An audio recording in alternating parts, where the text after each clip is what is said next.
Hai người bạn thân gặp lại nhau lúc này Vô Nhị đã là môn chủ của độc nhất môn, một môn phái mới nổi lên trong thời gian gần đây.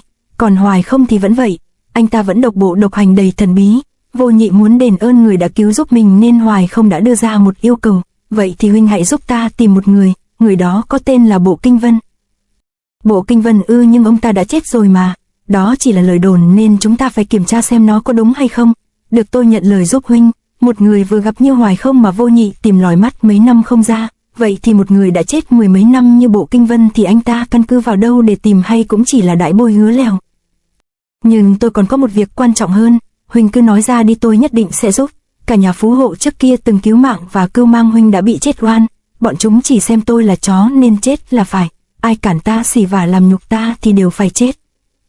Huynh coi mạng người như cỏ rác như vậy, chẳng phải chính huynh đang thua kém loài chó đó sao?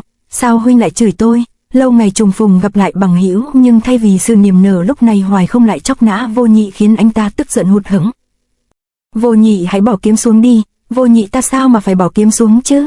Huynh làm tôi thất vọng quá, để xem huynh có bản lĩnh khiến tôi bỏ kiếm hay không.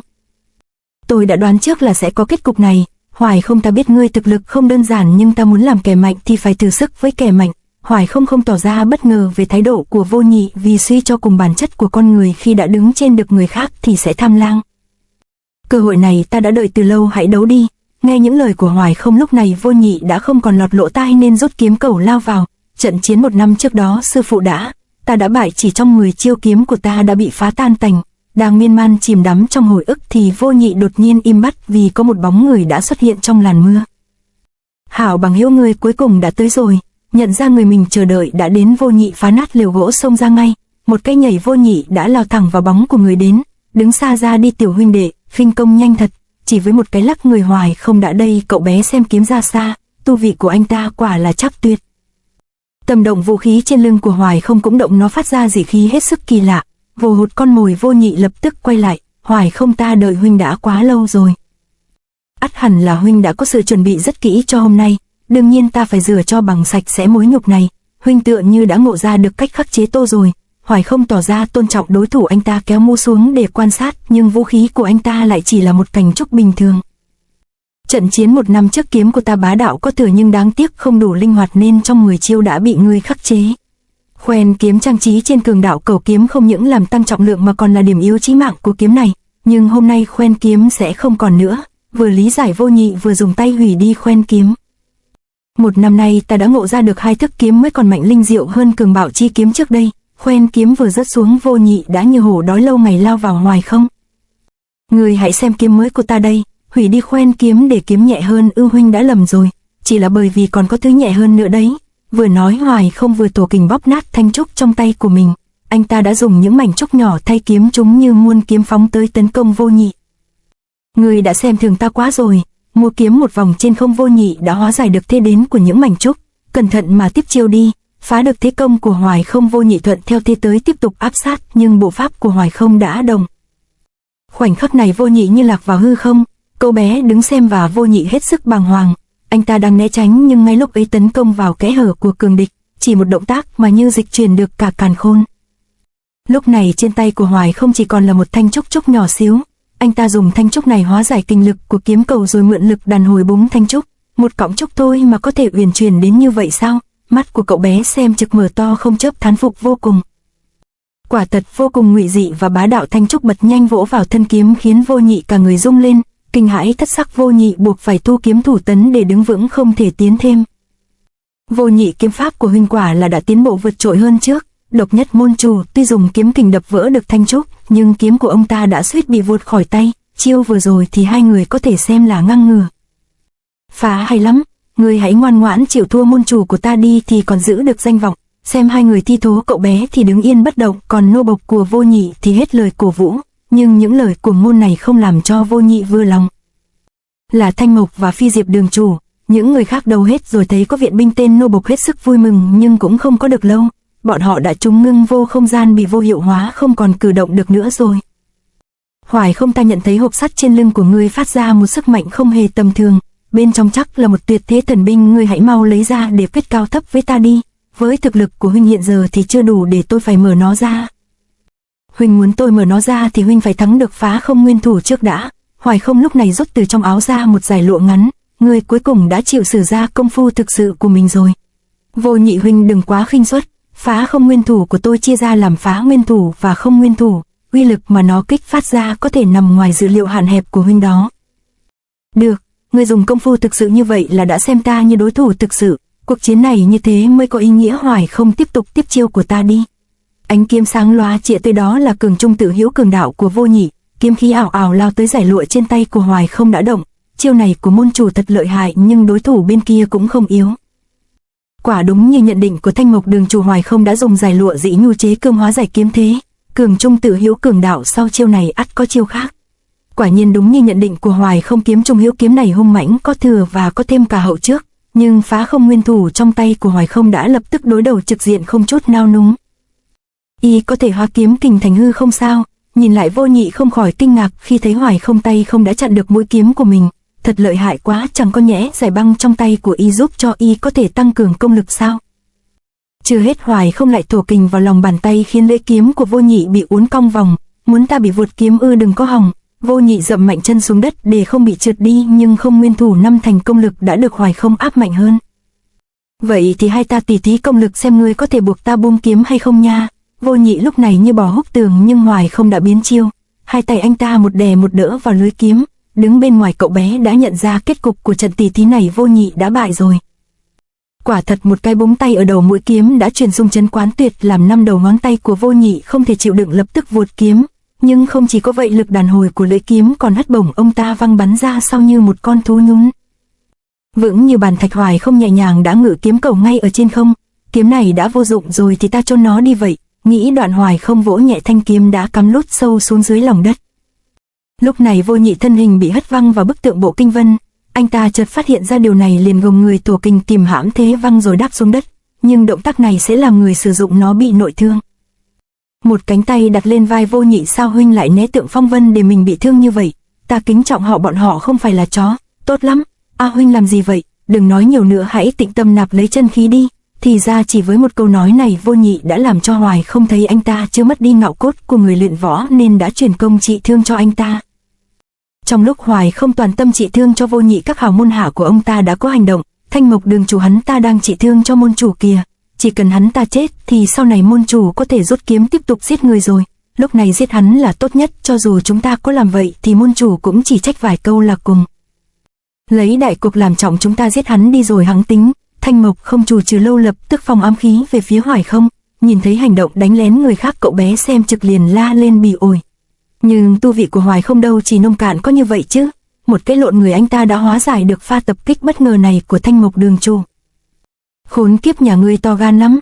Ngươi có biết như vậy là làm nhục ta không? Ngươi mau chết đi. Xấu hổ và giận dữ, Vô Nhị lao tới muốn một chưởng đánh chết tên môn hạ tự ý làm càn, nhưng muốn chết và bị chết thực không dễ chút nào. Vô Nhị huynh đã bại rồi nên không được thất hứa. Một cái vẩy tay Hoài Không đã đẩy văng Vô Nhị đi. Được ta bỏ qua cho nó vậy. Vì lời hứa và gì có muốn cũng không làm điều này trước mặt của Hoài Không, nên Vô Nhị phải miễn cưỡng chấp nhận. Trên tay của Hoài Không lúc này là 5 ám khí của Thanh Mộc phóng tới anh ta. Thì ra không những tránh ám khí, Hoài Không còn chụp lấy chúng. Ngoài việc thể hiện năng lực để dàn mặt đám môn hạ độc nhất môn, hành động này còn cứu cho Vô Nhị một mạng. Vẩy tay nhẹ nhàng, số ám khí này đã cắm hết lên võ của cẩu kiếm. Vô Nhị huynh bại là vì huynh không hiểu kiếm của mình. Dù cho cường đạo cẩu kiếm có mạnh tới đâu thì cũng là một thanh kiếm bị người ta kinh bỉ. Như vậy thì làm sao nó có thể tỏa hết được hào quang của mình? Khoan đã, huynh đã quên chuyện 1 năm trước nhờ tôi làm rồi sao? Câu nói này của Vô Nhị làm cho Hoài Không phải lập tức dừng bước. 1 năm nay tôi đã dốc hết nhân lực để đi tìm, nhưng chẳng có được kết quả gì ngoại trừ một chuyện. Nghe nói ở Bắc Cực Thần Châu có một người trên mặt có một vết sẹo bị gây ra do kiếm. Thanh kiếm gây ra vết sẹo cho người này có màu đen đậm đặc. Là kiếm đen ư? Không lẽ nghe đồn tuyệt thế hảo kiếm cũng màu đen? Nếu huynh có tìm được ra người đó thì có thể lần ra được manh mối gì đó chăng? Đa tạ thông tin của huynh. Ngày này 1 năm sau hai ta lại phân cao thấp. Nói rồi Hoài Không lập tức bỏ đi không nấn ná. Hoài Không, lần sau gặp lại ta nhất định sẽ đánh bại ngươi. Với tài năng của môn chủ thì sớm muộn gì hắn cũng sẽ bại thôi. Phi Diệp vừa lên tiếng vuốt đuôi Vô Nhị thì lập tức y bị vuốt má ngay. Nhảm nhí, bọn chó các ngươi thì có tư cách gì nói như vậy về Hoài Không chứ? Rốt cuộc chỉ là cuộc vui, hết vui nhà ai nấy về. Cậu trai nãy giờ đứng xem đánh nhau thấy hết chuyện nên cũng đã rời đi. Bắt đầu từ hôm nay ta quyết định giải tán độc nhất môn. Môn chủ tại sao lại như vậy? Quyết định bất ngờ này của Vô Nhị làm cho đám môn hạ hết sức bàng hoàng. Ta vì muốn bản thân mình trở thành kẻ mạnh đã không ngừng chém giết thâu tóm các bang phái, nhưng giờ đây ta đã hiểu ra mình đi sai đường nên phải quay xe. Muốn trở thành kẻ mạnh thật sự ta cóc cần gì những thứ phù phiêm đó, độc nhất môn này chỉ tạo cho ta thêm gánh nặng mà thôi, người ta cần thật sự lúc này là Hoài Không. Từ nay về sau ta thề sẽ lấy việc đánh bại Hoài Không làm mục tiêu phấn đấu trong cuộc đời của ta. Vô Nhị vốn đã ấu trĩ, nay suy nghĩ này của ông ta nghe thì hoành tráng nhưng thật tình lại càng ấu trĩ hơn trước. Cậu bé xem trực trận tỷ kiếm lúc này đã về đến ngôi nhà của mình, thấy con trai trở về sau thời gian mất tích, người mẹ tỏ ra mừng rỡ. Long Nhi con về rồi à? Nhưng bất ngờ hơn cả người phụ nữ này lại chính là Phụng Vũ, một trong 3 nô bộc trung thành của Vô Danh. Coi kìa, khắp người con đều ướt nhẹp cả rồi, mưa lớn như vậy sao con không mang theo dù, con đã đi đâu vậy? Chắc là lại đi đến tượng của Phong Vân chứ gì. Con cả ngày lêu la lêu lồng ở bên ngoài, còn thời giờ đâu mà đọc sách thánh hiền luyện chữ nữa chứ hả? Bị cha trách mắng, Long Nhi không nói lời nào bỏ vào trong phòng. Đừng giày la con nó đi mà, Long Nhi con đi thay đồ đi rồi ra ăn cơm.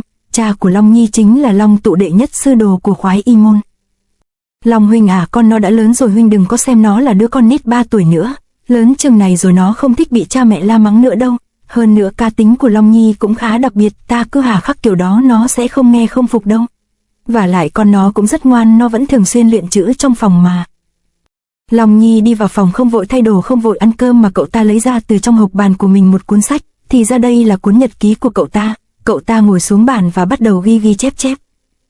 Hôm nay tôi đã được xem một trận đấu hay tuyệt, tôi nhìn thấy một người vô cùng đặc biệt có tên là Hoài Không. Anh ta là một người rất đáng để tôi chú ý, Phá Không nguyên thủ của anh ta lợi hại vô cùng.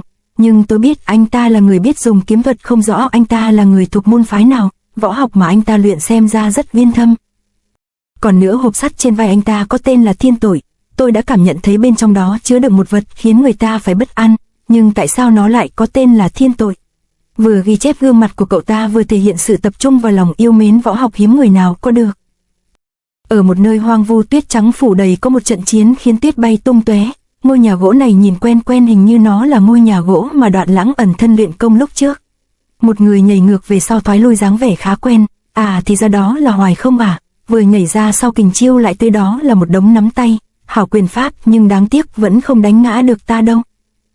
Lộn người về sau, Hoài Không đã né được đòn này, tránh hay lắm, không ngờ ngươi còn trẻ mà công lực lại thâm hậu đến vậy. Nhưng với thực lực hiện tại của ngươi mà muốn ta phun ra chuyện của ngươi muốn biết e rằng không dễ đâu. Tôi đã nghĩ ra một cách khiến ông nói ra bí mật đó, nên bất luận thế nào tôi cũng sẽ phải thử một lần. Không cần phải thử làm chi cho mệt, tại sao thay vì giao đấu chúng ta không thay bằng giao dịch nhỉ? Giao dịch cái gì? Lời đề nghị này có nghĩa là không phải đánh nhau, nghe cũng ổn áp, nên Hoài không muốn biết chủ ý. Người hãy thay ta đi giết một người càng sớm càng tốt. Tên của y là Bắc Giã Hồng Sư. Nghe tên của mục tiêu, Hoài không cũng không khỏi bất ngờ. Tóc trắng nhưng không phải tóc bạc, mặt đầy quyết tâm, quyền hung đang xuất thủ. Quyền này xuất ra đấm thẳng vào mõm con sư tử, sau đó người này nhanh nhẹn thảy lên lưng của nó. Thân hình anh ta xoáy mạnh, dùng thoái pháp hất văng con sư tử ngã lăn quay. Chưa xong, thiết quyền trường không trong thiết sát quyền đã lập tức từ hai bên đánh vào hai thái dương kết liễu, con sư tử hung mãnh ngay lập tức.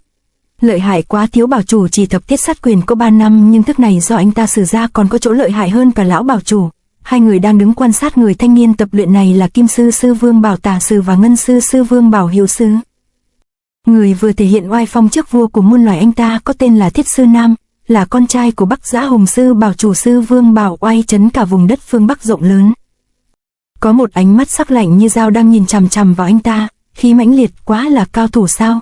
Cảm nhận cực nhanh, Thiết Sư Nam liền đá mắt nhìn về hướng khí kình áp bức đó. Anh ta nhìn thấy một người đang đứng trên mái nhà nhìn xuống, vừa bị phát hiện người đó đã lập tức bỏ đi. Kẻ nào to gan dám đột nhập vào Sư Vương Bảo, phát hiện kẻ dám mạo phạm lãnh địa cửa lớn lập tức được mở ra thả chó. Kẻ tới lấp la lấp ló rõ ràng có ý đồ xấu, đuổi theo cho ta. Nhận lệnh của chủ liệt mệnh, song sư được thả ra hùng hổ đuổi theo kẻ bất hảo. Thoáng chốc người và thú đã giáp mặt bên ngoài cách Sư Vương Bảo 1 dặm. Người kia đã đứng lại hùng dũng uy phong, thì ra anh ta là Hoài Không. Nhưng hai con mãnh sư lại run rẩy lẩy bẩy thoái lui khác hẳn với khí thế lúc ở gần chuồng. Lúc này đám người của Thiết Sư Nam cũng vừa đuổi tới, nhìn thấy thái độ của hai con sư tử, bọn họ không khỏi bất ngờ. To gan, thiếu bảo chủ có lệnh bọn mi sao dám rút lui, có biết nếu không nghe lời thì sẽ chết không? Song sư vùng vằng không tiến, có lẽ là do sức mạnh khiếp vía của người kia phát ra. Hiếu sư quát nạt hai con sư tử nhưng cũng nhận biết được áp lực từ Hoài Không bức ép ra. Bất ngờ một con sư tử không chịu nổi hai luồng áp lực trước sau đã nhảy xuống sông băng tìm đường thoát thân. Cái gì băng lạnh thấu xương như thế mà sao bọn chúng lại còn muốn tắm, không lẽ kẻ đó dồn bước đến không còn đường tháo chạy sao? Huynh đài đây có thể đột nhập vào Sư Vương Bảo xem ra bản lĩnh không nhỏ, xin hỏi cao danh uy tánh của vị anh hùng này là ai? Ta tên là Hoài Không, ta chuyến này đến đây vì nhận lời ủy thác, đúng ngọ 3 ngày sau thì lấy mạng Bắc Giá Hùng sư cha của ngươi. Đây là bia mộ ta tự tay làm nắn nót từng chữ tặng cho ông ta. Khốn kiếp, bảo chủ của bọn ta Hùng Bá trời Bắc một tên tiểu tử oắt con như ngươi mà đòi lấy nổi mạng của ông ta sao chứ, đúng là vọng tưởng. Im miệng. Hai tên hộ pháp chấp sự vừa lên tiếng thoá mạ đe nẹt tên lạ mặt cuồng ngôn hỗn láo kia thì đã bị Thiết Sư Nam cản lại.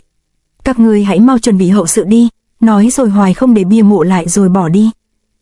Thiếu bảo chủ tên tiểu tử đó thật quá ngông cuồng, tại sao không để cho chúng tôi giao huấn cái lưỡi của nó? Đúng ngọ 3 ngày sau chính là lúc ta tiếp nhận chức bảo chủ, hắn ta lớn tiếng đòi ra tay vào ngày đó, rõ ràng là muốn khiêu chiến với ta. Cái tên Hoài Không này có hai con mắt như hố sâu không thấy đáy mà còn thêm sự tràn trề tự tin, hắn ta chẳng phải hạng tầm thường đâu. Gặp được một đối thủ thú vị như thế ta cũng muốn đùa giỡn với y một lần. Ta muốn nhất loạt trên dưới Sư Vương Bảo này biết Thiết Sư Nam ta bước lên ngôi vị bảo chủ chẳng phải đơn giản là nhờ cha truyền con nối mà là nhờ vào chính thực lực của ta. Hoài Không và Thiết Sư Nam đi rồi hai con mãnh sư mới từ dưới nước trồi lên rồi chạy về hướng Sư Vương Bảo. Nhưng lúc này trong màn tuyết trắng hiện ra một cái kiệu lớn 10 mấy người khiêng, chủ công chính là tên tiểu tử đó. Một tiếng, người này dùng một bông tuyết búng ra trong tích tắc đã giết chết hai con sư tử to vật như hai con trâu này. Nghe nói hắn ta lặn lội từ xa tới phương Bắc này để hỏi thăm tin tức về bộ kinh vân. Được lắm, hãy lưu ý kỹ tên tiểu tử đó cho ta. Trên tay người ngồi trên kiệu đang cầm một thanh kiếm phát ra lửa đó, nó có tên là Hỏa Lân kiếm. Chẳng phải chủ nhân của kiếm này là Đoạn Lãng huynh đệ tốt của Nhiếp Phong sao? Lúc này tại Sư Vương Bảo bên trong Nộ Sư lâu đang có tiếng quát tháo to tiếng. Khốn kiếp, tên tiểu tử miệng còn hôi sữa ấy dám xuất khẩu cuồng ngôn như vậy sao? Giỏi lắm, nếu để lão phu gặp được nó, lão phu sẽ băm nó ra vạn mảnh để cho bó biết Bắc Giá Hùng sư ta không dễ chọc giận đâu. Quả là không dễ chút nào, chỉ quát tháo sùm tí thôi. Người này chính là cha ruột của Thiết Sư Nam Bắc Giá Hùng sư. Thưa cha, Hải Nhi lần này không giết chết hắn ngay là vì muốn để yên xem sao coi hắn ta có bao nhiêu bản lĩnh. Hơn nữa hắn còn lớn tiếng nói muốn giết cha 3 ngày sau mà con lại ra tay ngay thì e người trong giang hồ sẽ cho rằng chúng ta sợ hắn. Làm tốt lắm, đúng là con trai của ta, thế mới không làm mất đi hùng phong của Sư Vương Bảo. Nhưng có một chuyện là hắn đã nhận lời ủy thác này của ai, còn phải hỏi nữa sao nhất định là của 3 tên tiểu nhân đó rồi. 3 tên lão tặc này cùng tề danh với Sư Vương Bảo của chúng ta, mỗi người cát cứ một phương nước sông không phạm nước giếng. 3 người mà Bắc Giá Hùng sư nhắc tới là Tây Linh Tiếu Phật, Đông Nhạc Bất Quần và Nam Mạn Gia Cát. 1 năm trước chúng liên kết lại với nhau thành một mối và đã nhiều lần mời cha liên minh cùng bọn chúng nhưng bị cha từ chối nên ôm hận trong lòng. Xem ra lần này bọn chúng muốn đánh động cho con trước. 3 tên hồ ly này quá coi thường Thiết Sư Nam rồi đó. Thân là con của Vạn Thú Chi Vương, nếu cùng đứng chung với lũ cẩu lang này thì thật là mất hết uy hùng. Thiết Sư Nam đang ưỡn ngực nói thì Bắc Giá Hùng sư phát hiện có sự lạ trên mái nhà, liền lập tức phóng người lên. Trên mái nhà có người, thoát cái đã không thấy bóng cha đâu. Thiết Sư Nam cũng phóng người lên xem xét, bỗng gương mặt của anh ta hoảng hốt cực độ. Một thân người to đùng phá mái rơi ngược xuống, người này chính là Bắc Giá Hùng sư. Trời, tay phải của cha là kẻ nào đã làm? Cha không biết nữa, hắn ta quá nhanh, cha chỉ kịp nhìn thấy một bóng người màu trắng. Màu trắng ư? Không lẽ lại là tên Hoài Không ấy? Có thể một cú ra tay làm trọng thương cha mình, hắn quả thật là không hề đơn giản. Sư Nam, xem ra lần này chúng ta đã đánh giá quá thấp đối thủ rồi. Bắc Giá Hùng sư trong khi nói vẻ mặt thể hiện sự kinh hãi tột độ. Cha, xin cha yên tâm, đã có Sư Nam ở đây, trên thế gian này chẳng có ai có thể giết được cha đâu. Vậy mọi việc sau này phải trông cậy vào con rồi. Sư Nam, cha có lòng tin vào con. Cha, xin cha hãy yên tâm. Nhìn thấy Bắc Giá Hùng sư nắm chặt tay mình lời nói thì sợ hãi, Thiết Sư Nam nghiến chặt hai hàm răng lại, vừa thương cha vừa bị phẫn kẻ ra tay quấy nhiễu. Lúc đó ở một nơi không quá xa, Sư Vương Bảo Hoài không đang tản bộ trên cầu phong thái thong dong tự tại. Thiết Sư Nam mới 20 tuổi đã sắp tiếp nhận chức trưởng môn. Sư Vương Bảo quả là thiếu niên đắc chí, nhưng hắn ta quá tự phụ. Nếu Bắc Giá Hùng sư chết rồi có thật sự có ích cho hắn không? Muốn trở thành chủ của Bảo thật không đơn giản chút nào. Ai? Đang miên man suy nghĩ, chợt Hoài không phát hiện có mai phục. Chịu chết đi. Một đám người dường như đã có sự chuẩn bị kỹ lưỡng, từ hai đầu cầu người cầm chùy sắt, kẻ cầm đao phay nhất loạt lao tới. Kình lực không yếu, chỉ tiếc động tác hơi chậm. Hai người lao vào, đầu tiên này chính là tả hữu sứ của Sư Vương Bảo. Hoài Không dù bị phục kích bất ngờ nhưng vẫn không loạn, hai tay anh ta bình tĩnh không chế tay cầm binh khí của hai người họ. Chân anh ta nhấc lên sút cho hữu sứ một đạp, còn tay trái thuận thế ném tả sứ ra xa. hai người lập tức văng thẳng vào hai đám nhân mã ở hai đầu cầu. Phi cầm cẩu thú đã ra hết rồi, còn Vạn Thú Chi Vương còn ở xa đây nữa không? Hoài Không ra tay xong liền hỏi đám lâu la đi cùng, không có câu trả lời vì dưới cầu đã có một con thuyền nhỏ từ từ đi tới. Người đứng trên thuyền không ai khác mà chính là Thiết Sư Nam. Cánh tay phải của cha ta đã bị phế rồi, Hê Bắc Gia Hùng sư oai chấn thiên hạ hóa ra cũng chỉ có như thế. Lời nói có ý coi thường này làm Thiết Sư Nam nộ khí lập tức bốc lên, hai mắt trợn ngược. Hoài Không, ngươi nhớ cho kỹ sư tử có uy của sư tử, tuyệt đối không cho phép ngươi loạn ngôn mạo phạm, chuyện này ta không dễ bỏ qua cho nhà ngươi đâu. Vừa nói quyền của Thiết Sư Nam đã quán đầy kinh lực đấm ngược lên trên phá tan cây cầu nơi Hoài Không đang đứng. Hoài Không, nếu ngươi có gan thì đúng hẹn cứ lết xác tới Sư Vương Bảo tìm cái chết, ta sẽ đợi nhà ngươi. Hãy cứ yên tâm, ta nhất định sẽ tới. Chân Hoài Không vừa chạm đất, đám lâu la đã lao lên chém xả, nhưng Thiết Sư Nam đã cản chúng lại. Tất cả dừng tay, ta đây trừ lại cho hắn một mạng để hắn ta tự đem mạng tới Sư Vương bao nộp lại. Sự tự tin của Thiết Sư Nam cũng khiến cho Hoài Không một phen bất ngờ. Anh ta cũng lờ mờ nhận ra vụ phục kích này không phải là ý của Thiết Sư Nam mà là do đám thủ hạ tự ý hành động. Sư Vương Bảo 3 ngày sau lúc này người ngựa từ các nơi kéo tới nhộn nhịp hơn bình thường. Hôm nay đã là ngày thứ 3 sao tên Hoài Không đó vẫn chưa có hành động gì. Theo như con dự đoán thì hắn sẽ ra tay lúc con đang quyết chiến với Vạn Thú Sư Vương. Lúc đó con không thể phân thân nên cũng là cơ hội ngàn năm có một cho hắn. Đáng tiếc là con đã sớm có sự sắp xếp chu tất rồi. Hoài Không sẽ chẳng thể thắng được con trong cuộc đấu trí này đâu. Sự tự tin của Thiết Sư Nam làm cho Bắc Giá Hùng sư tự hào về con trai ra mặt. Lúc này cửa lớn của Bảo đã mở rộng đón chào ba vị khách quý là Đông Nhạc Bất Quần, Tây Tinh Tiếu Phật và Nam Mạn Gia Cát. Bọn họ đã đúng hẹn theo lời mời mà tới đây. Thiếu bảo chủ Tam lão đã tới rồi, con thật sự đã mời 3 tên hồ ly đó tới ư? Đương nhiên rồi, lần này con mời bọn họ tới tham dự chính là muốn bọn họ nhìn thấy oai phong của con khi đấu với Vạn Thú Sư Vương. Hơn nữa ngộ nhỡ cha có điều chi bất chắc thì con sẽ giết sạch bọn chúng luôn cho gọn. Tốt lắm, con lúc nào cũng rất tự tin, cha tin tưởng vào con. Hai cha con Thiết Sư Nam đang thì thầm to nhỏ ủ mưu thì có một cánh chim đưa thư bay tới. Ở bên ngoài 1 dặm, cha theo mật thư thì Hoài Không đang ở cách đây 1 dặm tựa như vẫn chưa có ý tới đây. Con đã cho người đi giám sát nhất cử nhất động của y, cha có thể yên tâm nhất thời chưa có bất chắc. Xin mời 3 vị an tọa. Lõa Hùng sư sao không đích thân mò xác ra đây nghênh tiếp bọn ta? Đông Nhạc Bất Quần đứng dậy to tiếng hờn dỗi thái độ của Bắc Giá Hùng sư khi chỉ để bọn lâu la tiếp đãi mình. Nghe đầu mấy ngày trước lão bị người ta đánh lén phế mất một cánh tay, người đó hôm nay còn hẹn lấy đi mạng chó của lão. Nam Mạn Gia Cát người đúng như tên cái chi cũng biết hết á. Ha, lão Hùng sư sợ hắn nên không dám ló mặt ra hả? Tây Linh Tiếu Phật được thể thì buông lời châm chọc. Ông nhìn xem kìa, nô sư lâu la dày đặc hộ vệ, họ rằng thiên la địa võng thế này, lão ta hôm nay tuyệt đối sẽ không dám trừng mặt ra đâu. Hê, lá gan Hùng sư hóa ra lại bé như lá đa như thế, bá khí ngày nào giờ chẳng còn lại chút xíu nào. Hê. Đám nhân mã bưng trà rót nước của Sư Vương Bảo nghe thấy những lời này thì tay chân ngứa ngáy vô cùng, nhưng chưa có lệnh nên chỉ biết dồn cục tức to đùng xuống hai nắm tay. Được 3 vị tiền bối hạ cố quan lâm, Sư Vương Bảo thật vô cùng vinh hạnh. Lúc này Thiết Sư Nam đã ra mặt tiếp khách. Thiết thế điệt quá khách sáo rồi, bọn ta 3 người cùng cha của cậu nói ra thì cũng có tiếng tăm ở cái phương Bắc này. Hôm nay là ngày mà cậu tiếp nhiệm họ, ta sao lại có thể không tới chứ? Thế điệt Đông Nhạc Bất Quần, ta kính ngươi một ly trước đi ha. Nói rồi tay của ông ta khoát một cái, từ trong ly một dòng rượu quán đầy kinh lực như tên bắn tới Thiết Sư Nam. Muốn thử sức của bổn thiếu gia ư? Hai tay của Thiết Sư Nam liền giơ lên đón lấy. Hảo ý của tiền bối Sư Nam xin nhận, nhưng Sư Nam lát nữa sẽ đấu với Vạn Thú Sư Vương, không được chạm tới rượu. Dòng rượu bay tới đã được Thiết Sư Nam vo lại thành một cục trên không. Sư tử phiên cầu nắm rượu thành cầu, tên này khá lắm. Tiền bối là người đức cao vọng trọng, lẽ ra nên sớm tu tâm dưỡng tánh lấy rượu làm vui. Ly rượu này vãn bối xin trả lại cho tiền bối sơi vậy. Dứt lời, Thiết Sư Nam đẩy cầu rượu quay về ly của Đông Nhạc Bất Quần. Thủ pháp của Thiết Sư Nam quả thật tinh diệu. Đông Nhạc Bất Quần đứng nhìn chết chân giọt rượu văng ra bắn lên mặt mà y cũng không kịp né tránh. Thị uy dưng, Thiết Sư Nam liền phóng người xuống sân đấu trường nói như ra lệnh, tới giờ rồi. Tiểu tử này lợi hại thật, xem ra con sư tử này còn khó thuần phục hơn cha của nó rồi đó. Sư tử con có gì mà đáng sợ chứ? Dù cho sư tử có khó thuần thế nào đi nữa thì ở trong mắt của ta cũng chỉ là một món đồ chơi mà thôi. Theo tục lệ bao đời, Sư Vương Bảo mỗi lần thay đổi bảo chủ thì bảo chủ mới đều phải dùng võ công của mình thuần phục con Vạn Thú Sư Vương đang bị nhốt ở trong chuồng. Nghe tên kêu như chuông là đã biết đây là con sư tử được chọn lựa ra từ vạn con mãnh sư. Dù là bọn ta cũng khó nắm được phần thắng. Bọn ta sẽ ngồi đây chống mắt lên chờ xem tên tiểu tử mới thoát ăn dặm không coi ai ra gì này có bao nhiêu bản lĩnh. Thiết Sư Nam đứng trước chuồng như đánh động con dị thú bên trong, từ bên trong hai đốm sáng phát ra nhìn chằm chằm vào anh ta. Mở cửa đi. Thiết Sư Nam quắc mắt đưa tình ra hiệu cho tên nô gia xoay núm mở cửa chuồng.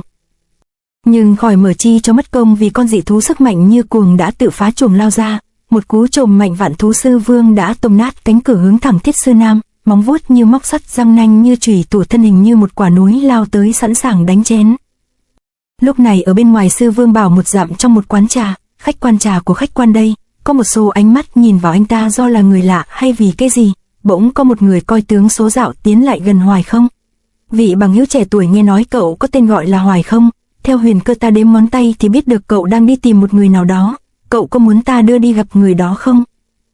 Ông biết người tôi muốn tìm là ai sao? Bất ngờ nhưng không ngờ vực Hoài Không liền đi theo người lạ mặt này.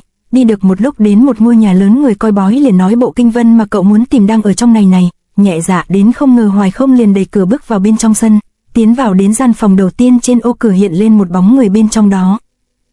Người bên trong nhà thấy có người đến liền nói vọng ra, đã bấy nhiêu năm qua ta không muốn gặp bất cứ ai nữa, cho nên mọi người đều cho rằng ta đây đã chết. Thật không ngờ trên giang hồ lại có một người vẫn tin ta còn sống. Người nói đi đến tìm ta đây có việc gì? Ông từng đem tín vật này tặng cho một người, giờ đây người này nhờ tôi mang trả nó lại cho ông. Kể ra cũng tốt, dù nợ thế nhân hay thế nhân nợ ta cũng nên thanh toán cho xong một lần. Tín vật đó đâu to nhỏ thế nào, giá trị hay không? Ở đây nè, chịu chết đi. Lời nói ra cũng là lúc giải lụa trong tay của Hoài Không phóng tới cùng kình lực của Phá Không Nguyên Thù. Đang lúc Thiết Sư Nam làm lễ tiếp nhận nhiệm kỳ mới thì Hoài Không cùng lúc được dẫn đi gặp một người nói là Bộ Kinh Vân, nhưng ngay khi vừa đến anh ta lập tức ra tay với Bộ Kinh Vân. Bộ Kinh Vân này bị Hoài Không một chiêu túm cổ lôi ra ngoài sân. Bộ Kinh Vân thực ra chẳng hề đưa cho ai tín vật cả. Nhà ngươi không phải là Bộ Kinh Vân, nhà ngươi là ai mau nói. Tôi sẽ nói, nhưng mà đau quá, xin buông tôi ra trước.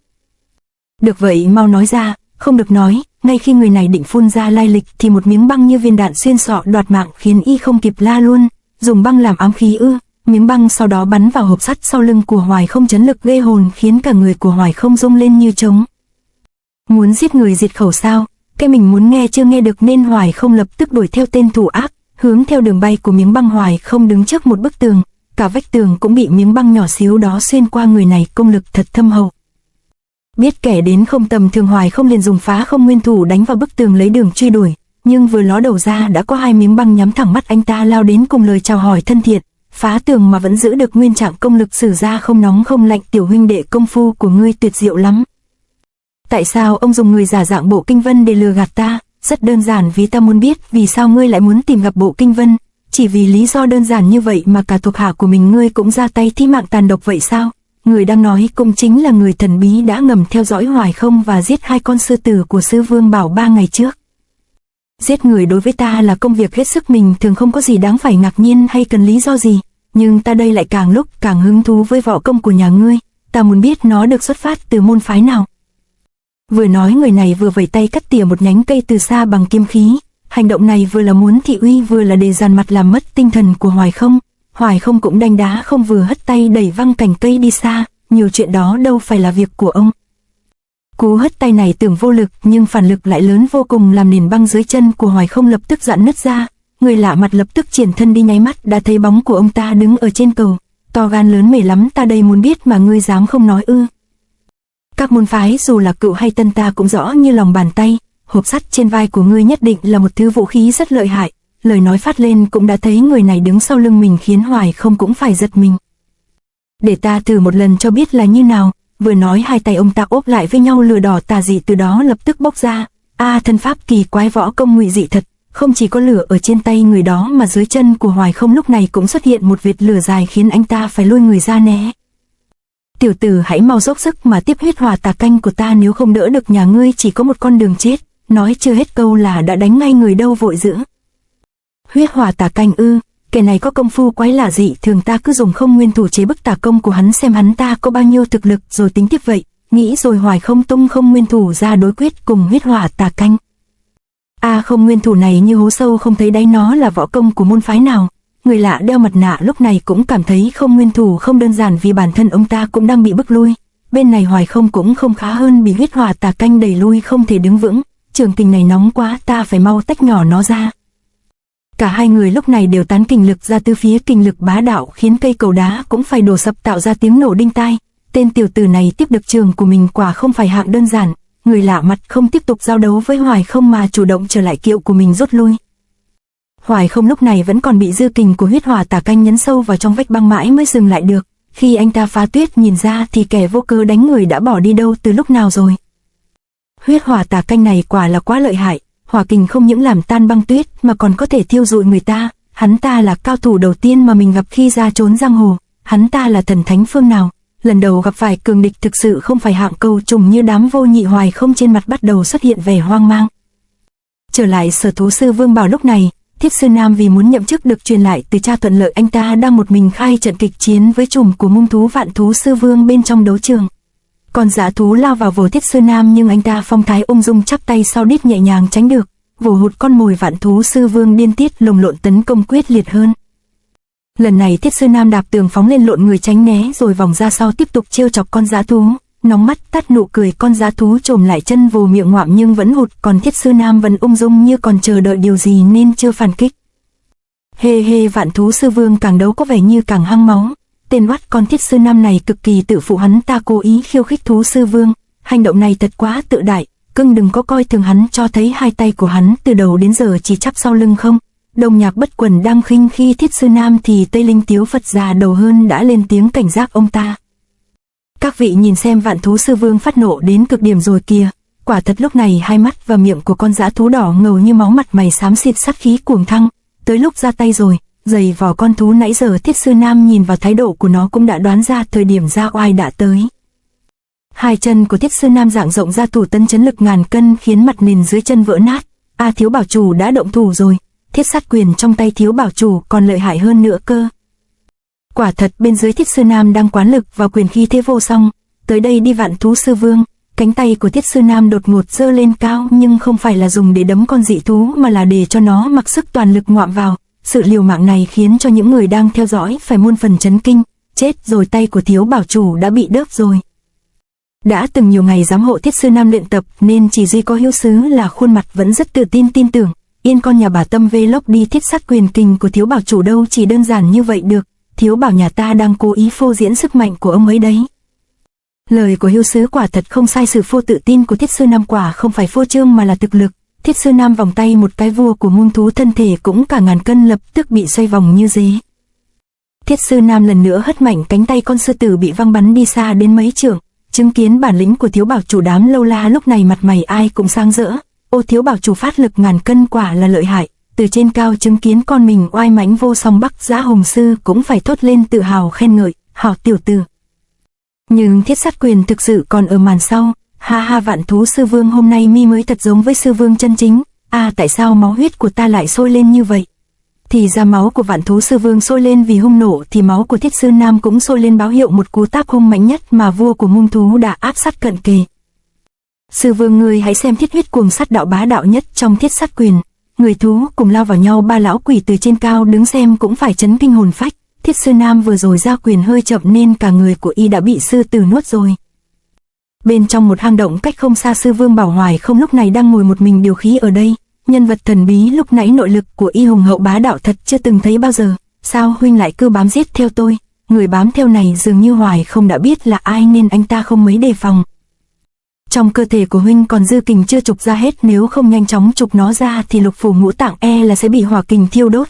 Tôi không muốn mình nợ ai gì cả. Ý của người đến muốn giúp nhưng Hoài Không lại cứng đầu gân cổ từ chối. Tại đấu trường lúc này bỗng nhiên im bặt, chỉ còn lại sự hoảng hốt của đám người Bảo Sư Vương. Bên dưới Thiết Sư Nam và Sư Vương đều đã bất động. Con thú không khép được mồm, còn Thiết Sư Nam thì nét mặt bá đạo đắc thắng. Xúc sinh, nhìn kỹ tình hình người tỏ ra bất mãn thất vọng đó chính là Đông Nhạc Bất Quần. Quyền kình chưa phát mà đã khiến Sư Vương khiếp sợ rồi ư? Nam Mạn Gia Cát trợn mắt nhìn xuống, sắc mặt cũng khá khó coi. Thiết Sư Nam tuy nhỏ nhưng quyền thế hung mãnh đã nuốt chửng con sư tử này rồi. Tiểu tử này còn lợi hại hơn cả cha của nó.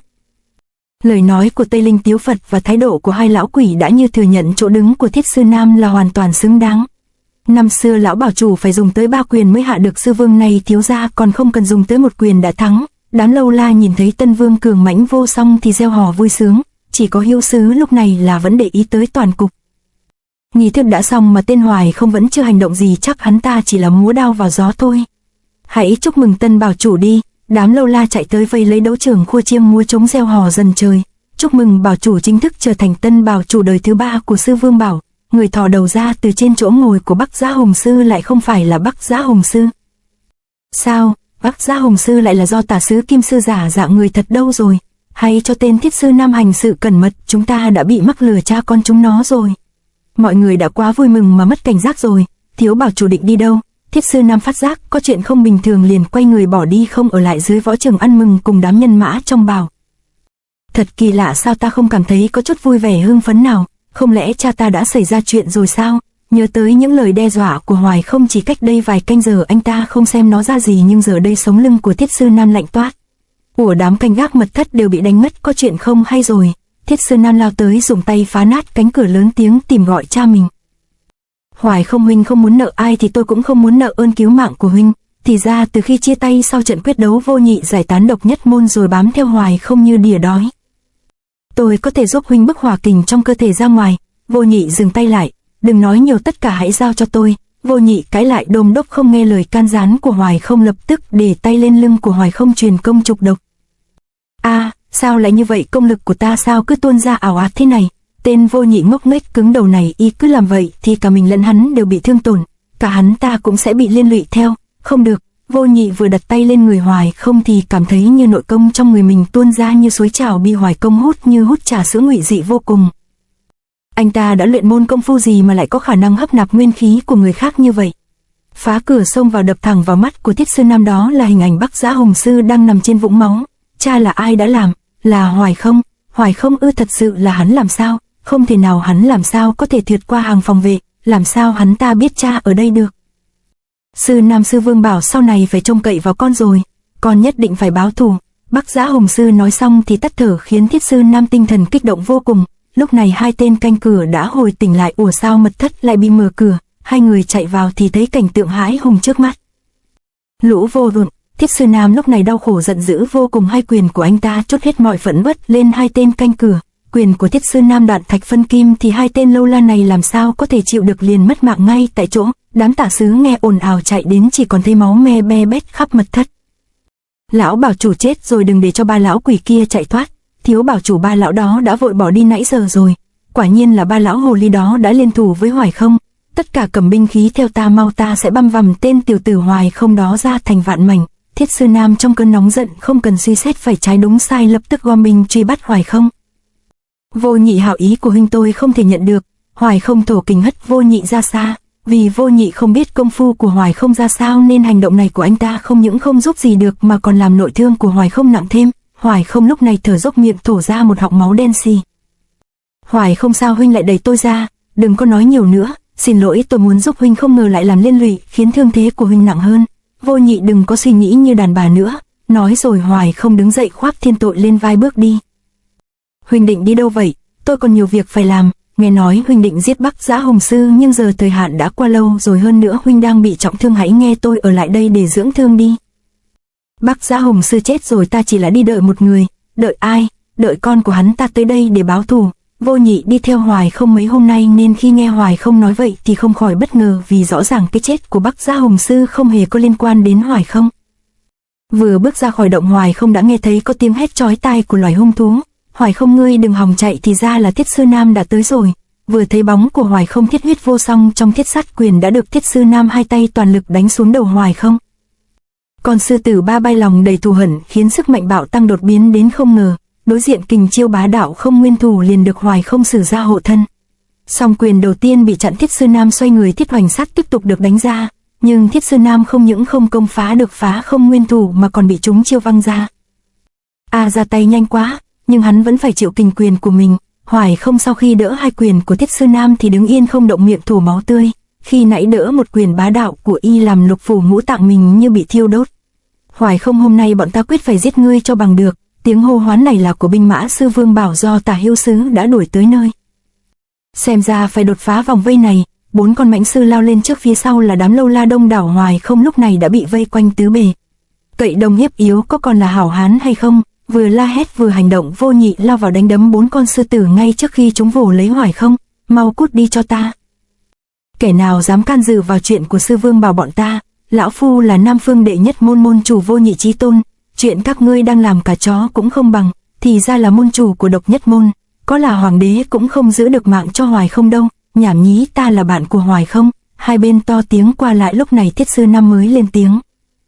Thế thì ngươi cũng sẽ bị giết cùng hắn, để xuống Cửu Tuyền có người cùng bầu bạn. Các ngươi có chứng cứ là Hoài Không đã giết bảo chủ của các ngươi không? Đừng có nói nhiều, không nghe giải thích chi cho mệt. Thiết Sư Nam lập tức lao vào tấn công Hoài Không. Một quyền làm hư chiêu chân của y đã đặt lên cổ của Vô Nhị, nhưng Vô Nhị cũng không phải hạng soàng xĩnh, đã đáp lễ lại một quyền ngay ngực. Hai người giao phong, Thiết Sư Nam còn có chỗ để lui, nhưng Vô Nhị thì quyết không lui nửa bước. Nãy giờ ta ở cùng với hắn, sao ngươi biết y là hung thủ? Vô Nhị, người giết Bắc Giá Hồng Sư là tôi, chuyện ai làm nấy chịu, cần gì huynh phải nói dối bao che. Tôi không muốn liên lụy tới huynh, huynh đừng tự tìm thêm phiền phức nữa. Những lời này của Hoài Không làm Vô Nhị khó hiểu vô cùng, vì sao anh ta lại tự nhận trách nhiệm việc mà mình không hề làm, rảnh quá nên ôm rơm cho nặng bụng hay gì. Nể ngươi là người dám làm dám nhận, ta sẽ cho ngươi chết được toàn thây, tất cả lên cho ta. Chân vừa chạm đất, Thiết Sư Nam lại lần nữa xua quân lao lên. Hoài Không, việc huynh không làm sao lại đi nhận, huynh không chịu nói cho rõ ràng, chết là cái chắc rồi. Vô Nhị không hiểu rõ chuyện này nên cứ lăn tăn hỏi dồn. Một lời đã hứa không thể không giữ, ta cũng không thể ngồi yên chờ chết, vậy thì chỉ còn một cách thôi.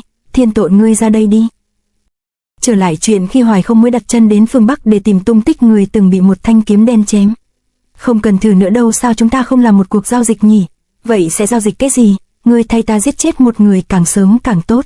Người đó có cái tên là Bắc Giá Hồng Sư. Sao ông lại muốn tôi giết ông? Ta mắc bệnh nan y học đã phải bó tay, giờ chỉ còn chờ chết. Khi ta chết đi, Sư Vương Bảo này sẽ truyền lại cho con của ta. Đáng tiếc nó lại quá xuất chúng, khiến cho ưu điểm này cũng trở thành khuyết điểm, làm nó quá kiêu ngạo và tự tin thái quá. Thiết Sư Nam thật sự có tư chất hơn người, lại được học hết chân truyền của lão phu nên có thể đảm đương được chức bảo chủ của Sư Vương Bảo. Nhưng kiêu ngạo sẽ gây ra cho người ta mối họa sát thân. Nên ông muốn tôi trở thành kẻ thù sát phụ của y, để y bị giày vò trong thất bại. Đúng vậy, chỉ khi bị giày vò nó mới bỏ thói tự phụ đi mà trưởng thành, chỉ có thù hận mới làm nó mạnh lên. Tôi và ông vốn đâu có ân oán gì, ngươi không cần phải ra tay, ta đã có sự sắp đặt sẵn rồi. Chỉ cần là ngươi nhận là đã giết ta, sao cứ phải là tôi? Bị người ép mắc áo lên vai, cái chuyện hỡi ôi này Hoài Không nhất mực thoái thác. Thiết Sư Nam không có nhiều đối thủ, nhưng ta tin ngươi là ứng cử viên tốt nhất cho chuyện lần này.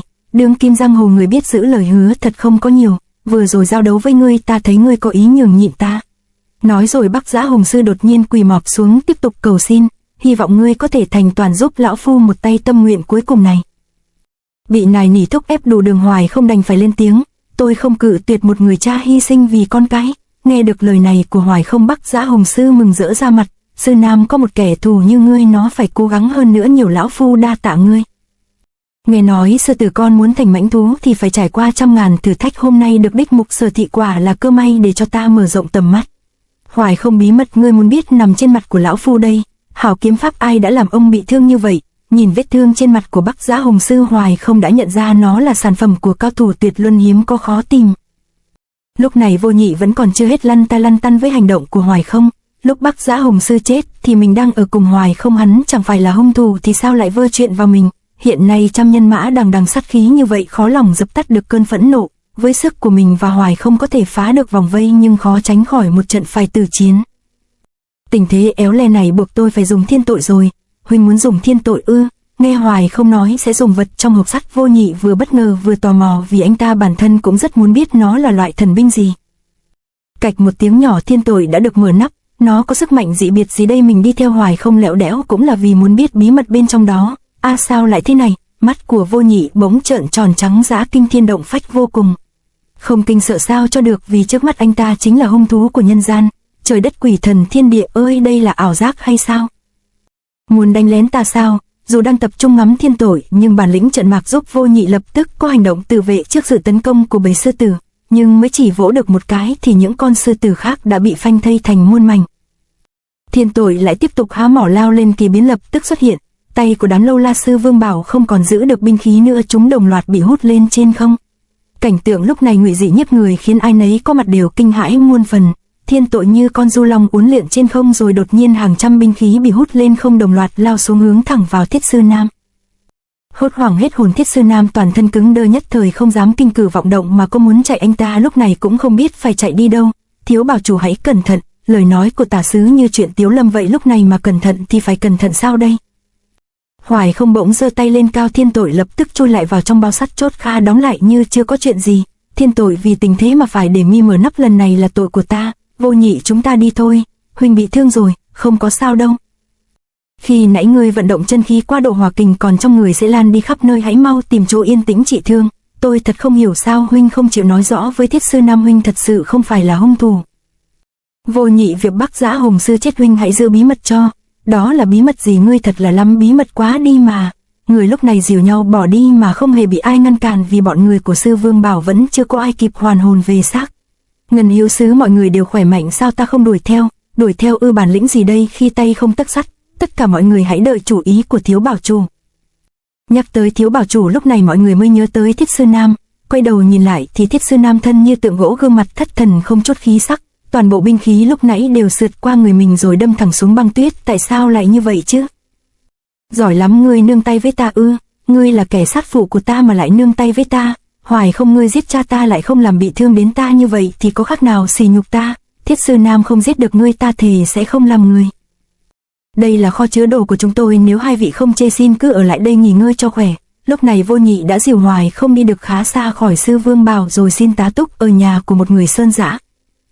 Vị tiểu huynh đệ này sắc mặt xấu quá, hai người đừng vội lên đường mà hãy nghỉ ngơi đi, để lão sắc thuốc cho cậu ấy. Lão bá này thật tốt bụng, trên đời này không phải ai cũng xấu xa như huynh nghĩ đâu. Thôi đừng nói nữa, hãy mau trị thương đi đã. Bị Hoài không dậy đời, Vô Nhị bực dọc tống anh ta vào một góc để điều khí trị thương. Sau khi huynh hồi phục chúng ta sẽ rời khỏi đây ngay. Hoài không xem ra bị thương không nhẹ. Thiên Tội ư? Khi nãy lúc Thiên Tội mở nắp mình chẳng nhìn được rõ nó. Kỳ binh dị tướng này làm cho máu tò mò của Vô Nhị nổi lên, anh ta từ từ tiến đến để xem cho rõ.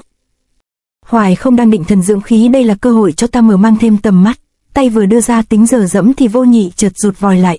Nhưng y là bằng hữu của mình, sao mình có thể làm chuyện đó chứ, mình thật là bỉ ổi. Nghĩ rồi Vô Nhị dàn lòng bỏ đi. Huynh muốn biết bí mật bên trong Thiên Tội à? Vậy để tôi nói cho huynh biết. Hoài không, ta chỉ là do nhất thời hiếu kỳ mà thôi.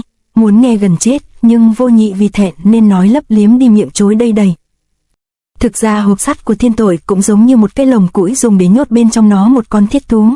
Thiết thú ư? Không sai, Thiên Tội là một con hung thú binh khí. Thiên Tội một khi mở nắp ắt phải uống máu đoạt lấy mạng người. Khi nãy lúc giao chiến với sư Vương Bảo, do bọn họ không đáng phải chết nên tôi có thể kiềm chế hung tính của con thiết thú này. Cố quá thành quá cố nên tay của tôi vì thế mà bị thương. Lợi hại như vậy sao ngươi không dùng nó để đối phó với ta? Thắng thua giữa hai ta chẳng phải là từ chiến thì hà tất gì phải sử dụng Thiên Tội chứ? Đang nói chuyện Vô Nhị bỗng nghe thấy có tiếng động lạ, lên mở cửa ra xem. Ô, không lẽ là người của sư Vương Bảo đã đuổi tới đây rồi? Hoài không, tất cả cứ giao cho ta, yên tâm dưỡng thương đi, ta sẽ đi đánh lạc hướng của bọn chúng. Từ trong đám bụi tuyết dần xuất hiện ba bóng người. Chỉ cần Hoài không còn ở đất Bắc này thì chẳng thể nào hắn rời được khỏi tầm mắt của Gia Cát ta. Ba người tìm tới này chính là Đông Nhạc Bất Quần, Tây Tinh Tiếu Phật và Nam Mạn Gia Cát. Đứng lại Hoài không chẳng có chút hiềm khích gì với các vị, tại sao lại bặm môi trợn mắt hùng hồ mà tìm tới đây. Hắn giết Hùng sư mà sư Vương Bảo thì lại nghĩ là bọn ta làm vậy, thì bọn ta có nên tìm hắn không? Trước câu hỏi của Vô Nhị, Đông Nhạc Bất Quần cũng lập tức hỏi xoáy đáp xoay lại anh ta. Thật ra với sức của ba bọn ta cũng chẳng cần phải sợ đám người sư Vương Bảo, nhưng cũng không nên đối địch với hắn. Để xóa bỏ nghi kỵ bọn ta phải bắt sống cho được Hoài không đem về đối chất. Độc Nhất môn chủ ngươi cũng khá thân với y, chắc ngươi biết y là người ở đâu tới. Chẳng cần nói, muốn bắt Hoài không thì các ngươi phải bước được qua xác của ta đi đã. Độc Nhất môn chủ ơi là Độc Nhất môn chủ, ngươi ở đây thì chẳng là cái gì đâu mà này nọ, hãy tỉnh ngộ đi. Nếu không cả ngươi cũng không thể toàn mạng mà rời khỏi nơi này đâu đó. Nhảm nhí, có bản lĩnh thì cứ qua đây, bọn ta đành hạ ngươi trước vậy. Lời qua tiếng lại khuyên can năn nỉ không được, ba lão quỷ lập tức hành động. Hoài không nhờ được Vô Nhị bảo vệ nên vẫn bình thản tĩnh khí trị thương. Bỗng từ trong đống củi có rắn trôi ra lè lưỡi liếm láp. Ô, đó là hắc xà, không lẽ đó là... Hoài không ngờ ta lại tới đây phải không? Dứt lời, một người lạ mặt pha mái mà xuống đứng ngay trước mặt của Hoài không. Đệ có Thiên Tội trong tay mà cũng ra nông nỗi này sao? Thiên Tội đâu có thể mang ra dùng bừa bãi được. Lại thế nữa rồi rốt cuộc đệ sẽ bị khuyết điểm ấu trĩ này làm hư bột hư đường hết mất thôi. Đệ bị thương quá nặng rồi, để ta dùng Nguyên Không Kình giúp đệ trị thương. Người lạ mặt mới đến này nghe cách xưng hô thì đó là sư huynh của Hoài không. Anh ta thần thần bí bí như này không biết thật sự có nghề hay chỉ diễn cho oai. Bên ngoài cách ngôi nhà gỗ không xa, đám người Vô Nhị và ba lão quái đang ẩu đả quyết liệt. Xem ra Độc Nhất môn chủ cũng là người có cân lượng đó chứ hỉ. Có giỏi thì vào luôn đi, được xem ta đây, thì ra ngươi là cao thủ ám khí. Biết địch biết ta, Vô Nhị lập tức thổ kình xuống đất lật miếng băng lên để cản ám khí của Mạn Gia Cát. Người đừng quên còn có Đông Nhạc Bất Quần ta đây. Chảo của Đông Nhạc Bất Quần vừa chạm vào Vô Nhị liền dùng trường đẩy hắn ra xa, nhưng đỡ đông thì hở tây vai của Vô Nhị đã trúng một chiêu của Mạn Gia Cát. Một mình ngươi mà đòi địch lại tất cả bọn ta sao chứ? Nhìn kỹ lại thì ra trên giày của Mạn Gia Cát có gắn cựa sắt như con gà đá. Ta ghét nhất là ám khí tả môn như ngươi, để ta thanh toán ngươi trước. Bị úp sọt, Vô Nhị bực mình truy sát Mạn Gia Cát, nhưng Thiên La Tát phóng sử ra vô số ám khí khiến Vô Nhị phải lộn người tối lui né tránh. Tây Tinh Tiếu Phật như kẻ đi săn rình mồi nãy giờ chỉ đứng yên một chỗ, lúc này quán kình vào tay bất ngờ tập kích. Vô Nhị lộn người thân bất do kỳ không thể để ý hết, lập tức chúng phải đòn nặng. Ngươi dám đánh lén ta sao? Chưa kịp chửi hết câu thì Vô Nhị đã bị hai người kia ập đến khoa mõm. Độc Nhất môn chủ nhà ngươi chưa thăm dò hết thực lực của bọn ta mà đã lo tìm đến đối đầu, đúng là còn non và xanh lắm. Để ta đi ức tên Hoài không? Ngươi là người của Phật môn mà không biết thế nào là hai chữ từ bi à? Đừng có nhiều lời, khoan đi đã, ta có thể dùng một thứ quan trọng để đổi lấy mạng của Hoài không? Nghe có vật giá trị dùng cho giao dịch. Tây Tinh Tiếu Phật lập tức dừng chân. Nói nghe xem có lọt lỗ nhĩ của ta không nào? Ta sẽ dâng cho ngươi tất cả đất đai và đồ đệ của ta, chỉ là một lũ cầu băng ta đây không thèm. Ngươi nói cái gì? Giá trị hàng hóa đem ra thương lượng không đáng bao nhiêu. Tây Tinh Tiếu Phật cười lớn tiếp tục tiến lên. Đi được vài bước, Tây Tinh Tiếu Phật như nhớ ra điều gì liền quay lại nói, Bất Quần ông có nhớ Độc Nhất môn có thói xấu gì không? À há, hình như hắn gọi các đệ tử của mình là chó. Vậy thì đệ tử của hắn cũng gọi hắn là chó đầu đàn à? Nếu ngươi chịu giả làm chó thì bọn ta sẽ bỏ qua cho Hoài không? Ngươi muốn ta giả làm cho sao? Vô Nhị lúc này mới thấm câu hổ thiêng đến mấy xa cơ cũng hèn. Giờ đây anh ta lại bị ép trở lại làm thân phận tủi hổ như mười mấy năm trước, là thứ để cho người ta xỉ vả trêu chọc. Ở bên trong ngôi nhà gỗ, Hoài không muốn ra mặt để giải nguy cho Vô Nhị nhưng bị người áo đen cản lại. Đệ muốn ra giúp bạn của đệ điên ảo nguy hiểm lắm, nếu bọn chúng xông vào thì ra sẽ giết sạch bọn chúng. Huynh không hiểu đâu, người bằng hữu này của đệ anh ta coi trọng sự tôn nghiêm của bản thân còn hơn tính mạng. Đó là lúc trước thôi, lần này Hoài không anh đã sai rồi. Được, để ta quỳ. Hoài không, ngươi từng giúp ta rất nhiều, ta quỳ vì ngươi thì nào có đáng gì. Vô Nhị vì bằng hữu mà quên đi sự tôn nghiêm của bản thân mình, quả là một người nghĩa khí lắm đa. Hai đầu gối của Vô Nhị vừa gõ xuống nền tuyết thì bỗng nhiên Nhạc Bất Quần và Mạn Gia Cát bị đánh văng đi. Là kẻ nào phá đám? Vô Nhị huynh đứng dậy đi. Người đang đỡ Vô Nhị dậy chính là Hoài không. Trên mặt của anh ta thể hiện sự cảm kích vô cùng trước hành động mà Vô Nhị đã làm. Đồng Nhạc Bất Quần bị đánh thì bực tức lao vào Hoài không, ngay hai tay hai chảo như muốn xé quần xé áo. Hoài không chỉ nhẹ nhàng giơ tay đỡ lấy đã hóa giải được ngay. Công lực của ngươi sao hồi phục nhanh thế? Vô Nhị, tên này giao lại cho huynh. Đang thẫn thờ thắc mắc thì Nhạc Bất Quần như quả banh được ném đến. Vô Nhị sướng rơn người tung ra một quyền hết sức như muốn trút hết bị phẫn do bị làm nhục nãy giờ. Một tiếng cốp vang lên, răng môi của Đông Nhạc Bất Quần lập tức lẫn lộn. Tiềm lực của Hoài không đã vượt xa khỏi sự dự tính của mình rồi. Người lạ mặt ẩn thân trong nhà quan sát dù được gọi là sư huynh nhưng anh ta có vẻ nghi ngại năng lực của Hoài không. Hoài không, ngươi hãy xem đây. Mạn Gia Cát vừa hét vừa phóng cả rổ ám khí vào người Hoài không. Hừ, công phu hạ đẳng. Không ai biết đã có chuyện gì, chỉ thấy ám khí của Mạn Gia Cát đến gần người của Hoài không thì vô lực rớt xuống lột bột. Lợi hại thay cho tên tiểu tử này, hắn chưa cử động mà ám khí đã bị đánh rơi hết rồi. Không đâu, ông xem kìa, có một vết hằn trên tuyết từ nhà đi ra, đủ thấy khi nãy có người đã âm thầm ra tay giúp Hoài không. Có lẽ còn có một cao thủ đang ẩn nấp trong ngôi nhà đó. Hai người đang bàn ra tán vào này là tả hữu sứ của sư Vương Bảo. Thì ra họ cũng đã lần mò tìm ra được tới đây nhưng đứng từ xa quan hổ đấu. Đồng Nhạc Bất Quần lúc này cũng đã phát hiện có người hỗ trợ Hoài không nên lớn tiếng nạt nộ. Kẻ nào đánh lén mau bước ra đây. Trong đó còn có người ư? Vô Nhị nghe vậy cũng phải bất ngờ. Không tự lượng sức, có gan cóc tía thì cứ vào đây. Bị khiêu khích, Đông Nhạc Bất Quần hùng hổ xông vào nhưng Hoài không lý nhí cản lại. Ngươi nếu còn muốn sống thì hãy tránh xa căn nhà đó ra. Ta không bắt sống được ngươi thì làm sao ăn nói với chủ công. Hết cách với bọn này rồi, xem ra ta phải nặng tay thôi. Mạn Gia Cát vẫn cứ bám giết không buông làm Hoài không cũng cảm thấy bực bội. Ngứa mắt anh ta liền tung phá nguyên thủ trong phá không nguyên thủ ra đón lấy cước này của Mạn Gia Cát. Trường cước chạm nhau, xương bàn chân của Mạn Gia Cát lập tức gãy nát, đau đớn thấu tim. Chứng kiến một chiêu đã làm Mạn Gia Cát phải ngồi xe lăn. Vô Nhị lúc này mới biết thực tế mình đang đứng ở đâu. Xem ra đối với mình Hoài không còn chưa dốc toàn lực, trước kia mình khiêu chiến với y là không tự lượng sức. Hoài không, chiêu này của đệ xem ra cũng được đó. Đông Nhạc Bất Quần đã tiến tới gần mà người trong nhà không xem ra chi vẫn ung dung xem Hoài không đánh nhau. Kẻ trong nhà mau đi ra đây cho ta. Đẩy cửa bước vào thấy một người áo đen phá sơn chảo của Đông Nhạc Bất Quần liền vươn ra vồ lấy. Người xem cho rõ đây, chiêu này còn lợi hại hơn phá không nguyên thủ, nó có tên là không nguyên thủ. Người áo đen xoay vòng cánh tay đón lấy chảo của Đông Nhạc Bất Quần. Ôi trời, nội lực của ta đi đâu hết rồi? Gương mặt của Đông Nhạc Bất Quần chấn kinh tột độ, lúc này ông ta chỉ ước rằng Hoài Không lúc nãy khi cảnh báo thì nói to hơn chút nữa. Không nguyên thủ của ta có thể làm thay đổi cả người và khí.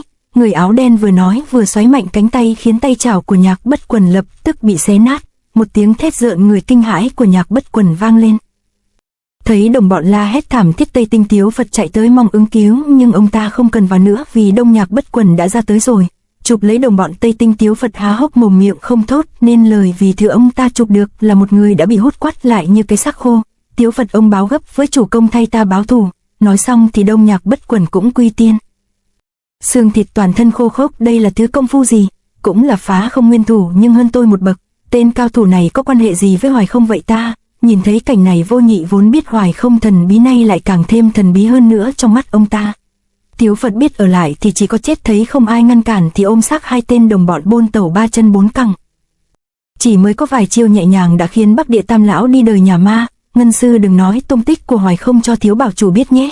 Hoài Không quả thực quá lợi hại, về công lực bảo chủ của chúng ta còn thua y xa lắm. Chuyện quan trọng trước mắt lúc này cần làm là củng cố sư vương bảo chúng ta, không được nóng này. Nói đúng lắm, quân tử tàu trả thù 10 năm cũng chưa muộn. Cân nhắc nặng nhẹ, hai hiếu sứ của sư vương bảo liền lập tức rút êm khỏi hiện trường. Lão ba, ông nên tránh đi nơi này, không nên ở lâu. Phải đó, không lâu nữa bọn chúng sẽ quay lại đây để trả thù. Vô Nhị huynh có thể đưa ông ta tới nơi an toàn không? Xin làm ơn giúp tôi một lần. Không thể chối từ, Vô Nhị liền lập tức đi ngay.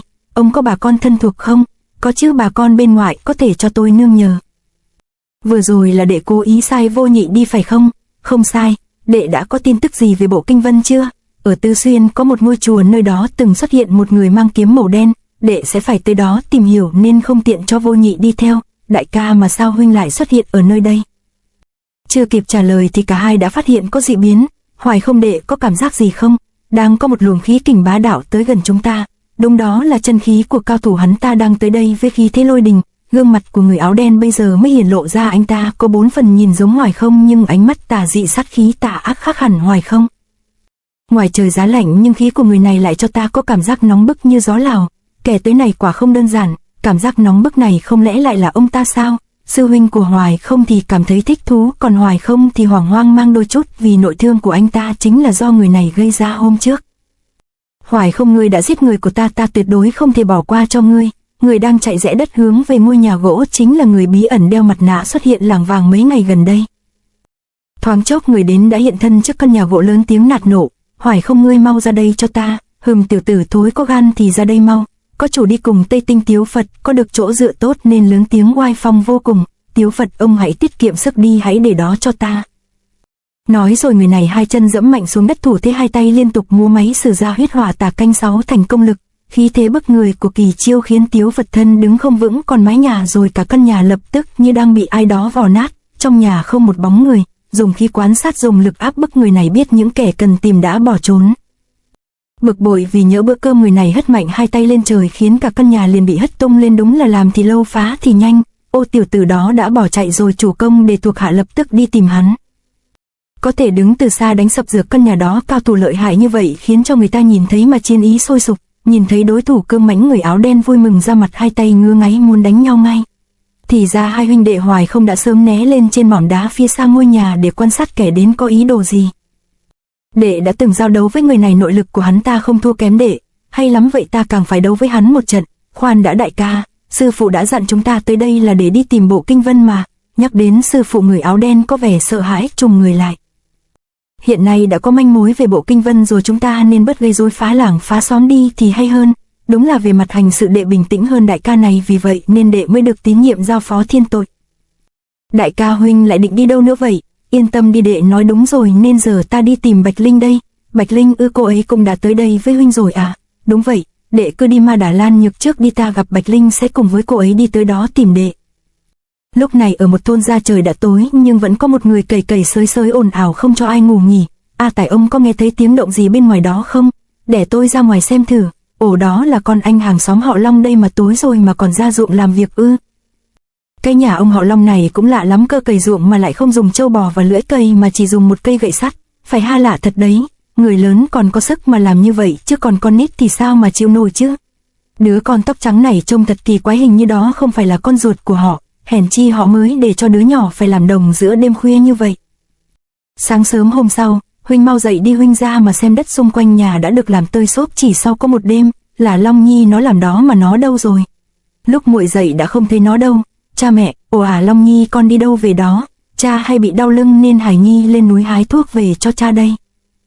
Chuyện tưởng như bình thường nhưng Long Tụ đột nhiên có cảm giác không lành. Thảo dược không dễ hái sao con lại hái được nhiều thế này, chỗ thảo dược này đủ để cho dùng khá lâu đấy ạ. Long Nhi tối qua con nghịch đất sới tung hết lên đã mệt rồi sao còn lên núi hái thuốc. Hải Nhi chẳng thấy cực khổ đâu, chỉ là có hơi mệt một chút. Mẹ à, Hải Nhi muốn nghỉ ngơi một lát, vậy con mau đi nghỉ đi. Nhìn đứa con đi vào trong nhà, hai vợ chồng Long Tụ Phụng Vũ đứng im bất động hồi lâu. Huynh còn nói con nó ham chơi nữa thôi, nó đã thức cả đêm nhất định là vừa mệt vừa đói, để muội đi làm chút gì cho nó ăn. Trong lòng muội đang có chút sợ hãi phải không? Từ lúc nó biết đi muội đã sợ nó một ngày nào đó sẽ bỏ đi, hôm nay không hiểu sao cảm giác này lại mạnh hơn. Vừa nói Phụng Vũ trên mặt cũng xuất hiện hai dòng lệ. Muội đã có dự cảm như vậy thì tốt rồi. Long Tụ Phụng Vũ hai người từ khi nhận nuôi Long Nhi đã sớm biết sẽ có ngày phải chia lìa đứa con này, chỉ có điều không nói ra. Đêm hôm đó tay nải đã có lòng quyết tâm, cũng đã có, chỉ còn lại là một chút lưu luyến hụt hẫng. Cậu ta tiến tới trước cửa phòng của cha mẹ mình. Cha mẹ Long Nhi đã đến lúc phải đi đây, để tránh cha mẹ ngăn cản Long Nhi đành phải lẳng lặng ra đi trong đêm không lời từ biệt, mong cha mẹ đừng trách con. Hai đầu gối của cậu ta quỳ xuống cúi đầu chạm đất, ân dưỡng dục không gì báo đáp xin nhận ở Long Nhi một lạy này. Mở cửa bước ra tưởng rằng không ai hay biết, nhưng có một giọng nói thân quen hướng đến cậu ta.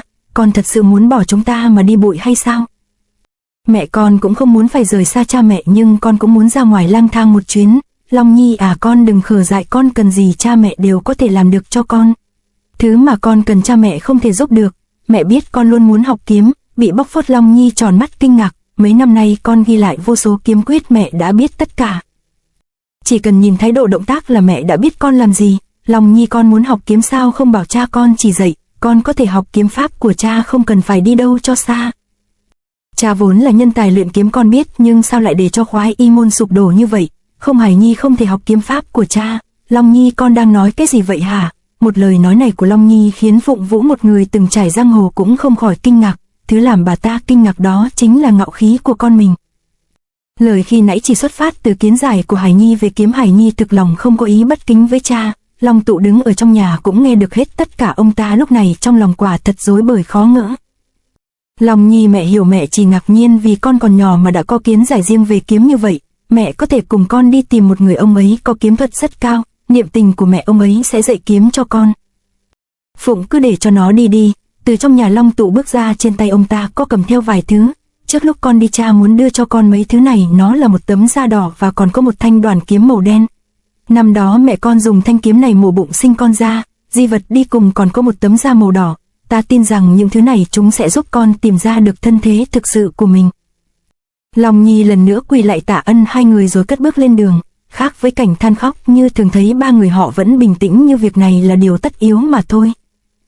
Long huynh, không ngờ Long Nhi cuối cùng cũng đã đặt bước chân đầu tiên của mình lên con đường kiếm đạo. Phụng, Long Nhi nó được sinh ra bằng kiếm nên từ khi chào đời nó đã thuộc về kiếm rồi. Trách nhiệm của chúng ta lúc này đã xong, muội đừng nên quá đau lòng chi cho mệt. Nhưng tại sao huynh lại cản muội đưa nó đến chỗ chủ nhân học kiếm?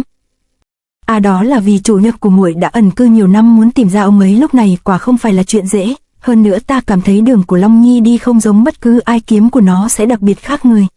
Tâm của nó cũng giống như một thanh kiếm chưa khai phong, ắt sẽ có một ngày được khai phong. Phụng à, Long Nhi nó đã lớn rồi, muội đừng nên buồn làm chi nữa.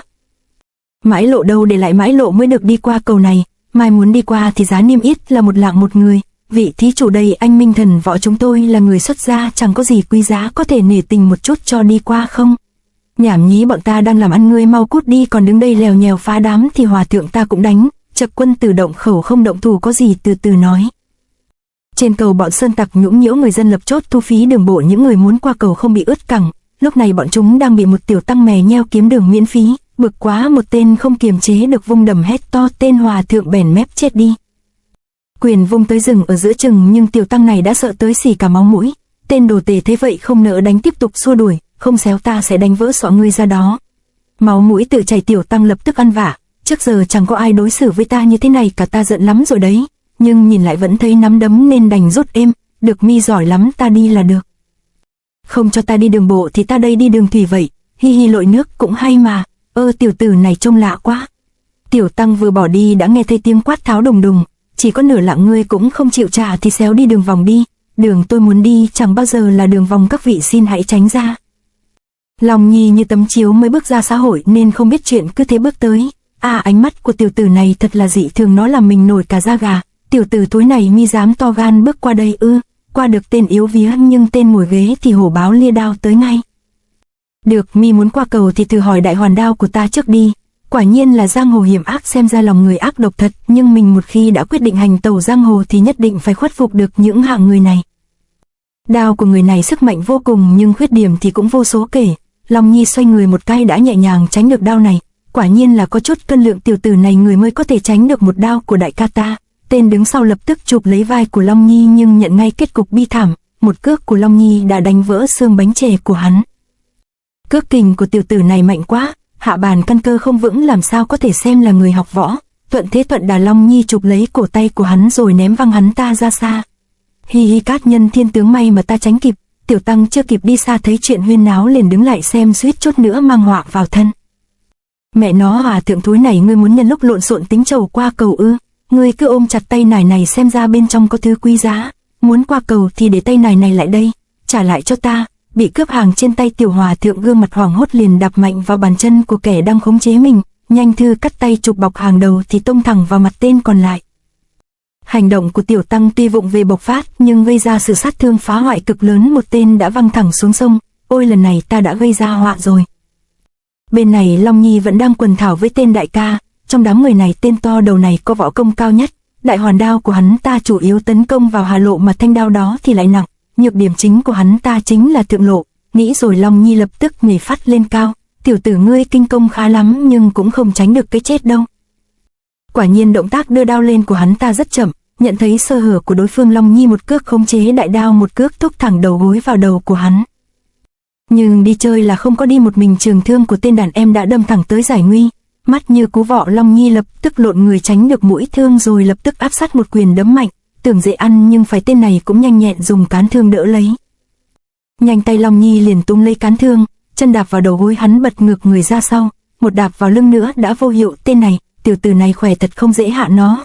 Tên đại ca biết miếng này khó nhằn lập tức rút chạy, nhưng qua đến đầu cầu bên kia thì hắn dừng lại. Hừ, ngươi đập bể nồi cơm của ta rồi mà muốn qua cầu ư? Đừng có hòng. Cay cú nóng giận thường làm cho con người ta vốn đã ngu đần sẽ thăng hoa lên một tầm cao mới. Hắn điên cuồng dùng đao chém hủy đi cây cầu. Tiểu tử túi, ngươi có bản lĩnh thì qua cầu nữa đi. Thấy tên đầu to này manh động, Long Nhi cũng đến khô lời. Cầu bị đứt ra làm hai rồi, may mà ta qua cầu trước. Tên hòa thượng này qua cầu từ bao giờ vậy? Hết hồn không hiểu chuyện này là sao, vì tên đại ca rõ ràng vừa còn thấy tiểu hòa thượng này đang nằm thở bên đám cỏ, sao nay đã thấy ở bên này cầu cùng hắn.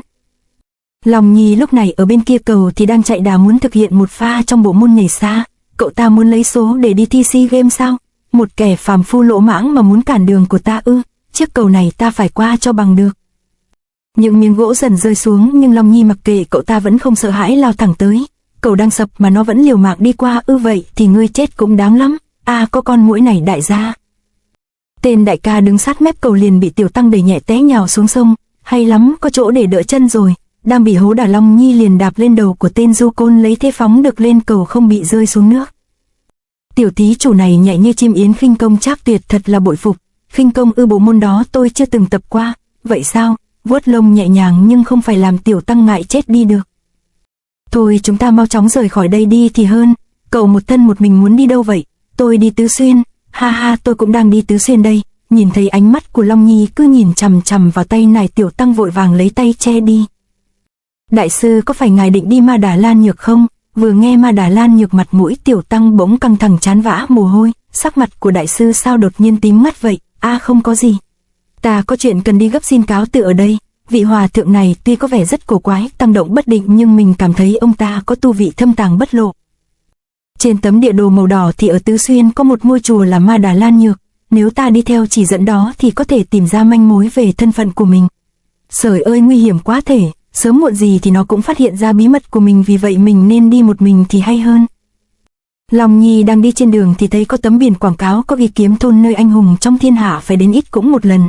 Tò mò Long Nhi liền cất bước đi vào, lần lượt hiện ra trước mắt cậu là những slogan chào mời dịch vụ hết sức hấp dẫn. Nào là kiếm đạo thánh địa, nào là nơi kiếm thánh ngộ kiếm, không đến thì tiếc nuối một đời.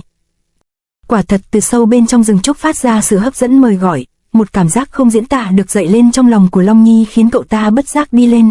Phía trên đó dường như đang có một tuyệt thế kiếm thủ đang đợi cậu ta đến.